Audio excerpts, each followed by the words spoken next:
Dans cette vidéo, nous allons étudier la datation absolue d'une roche, particulièrement avec la méthode rubidium-strontium qui est au programme de terminale. Donc pour obtenir la date de formation d'une roche, on peut utiliser la radiochronologie basée sur la désintégration radioactive d'éléments contenus dans les roches.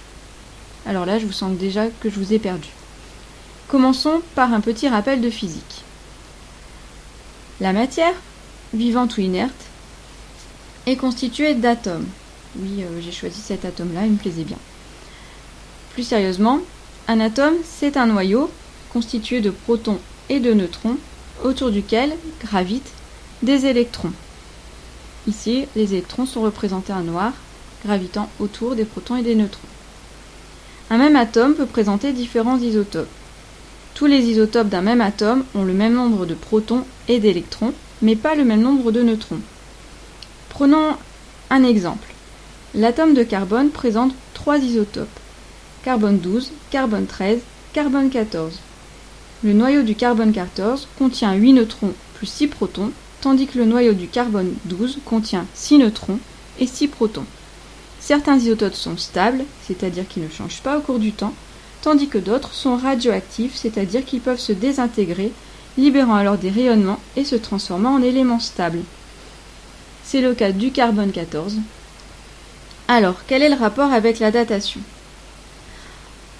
En se désintégrant, un élément radioactif appelé pair, noté P ici, et représenté par mes symboles jaunes, se transforme spontanément en élément fils noté F.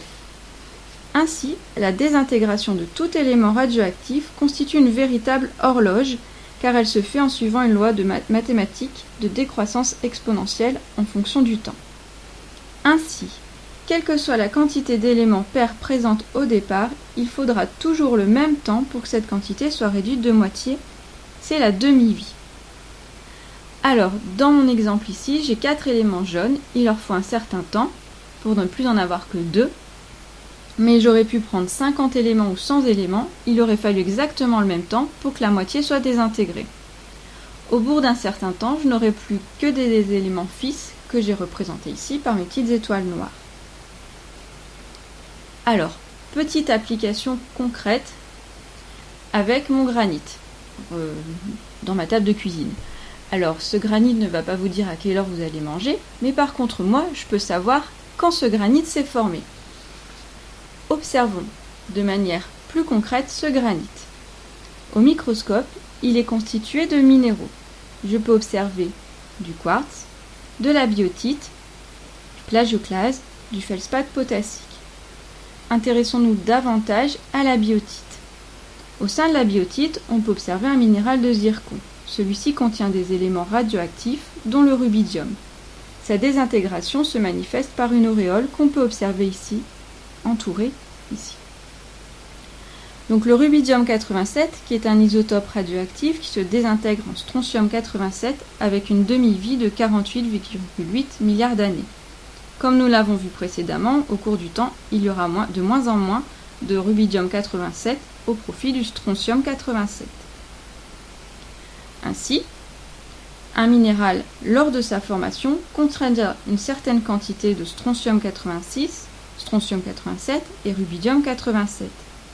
Au cours du temps, la quantité de strontium 86 restera identique, car c'est un isotope stable, tandis que la quantité de strontium 87 va augmenter, car il est formé à partir du rubidium 87, qui lui va diminuer au cours du temps.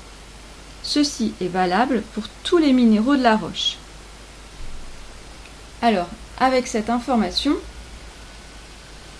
comment calculer l'âge d'une roche ?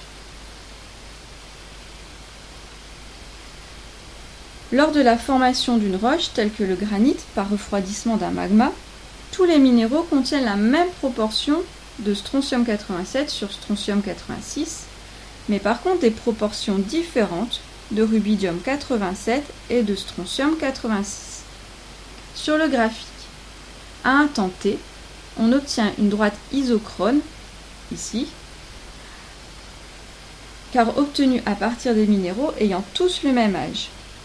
Au cours du temps, la quantité de rubidium 87 diminue, le point jaune se déplace vers la gauche, tandis que la quantité de strontium 87 augmente. Le point jaune se déplace vers le haut. Ainsi, la pente de la droite isochrone sera d'autant plus grande que la roche est âgée.